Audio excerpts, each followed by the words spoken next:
Buon pomeriggio amici sportivi dallo Lelio Catella di Alcamo, in attesa che le squadre entrano in campo. Sentite già atmosfera di festa qui al Catella. Oggi con l'apertura della tribuna scenderà in campo l'altra squadra di Bagheria, il Bagheria 90-011.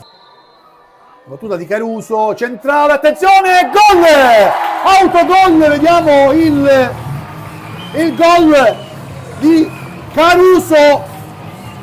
È stata la deviazione credo decisiva, poi vedremo di chi, Nicosia. Quindi al 13° minuto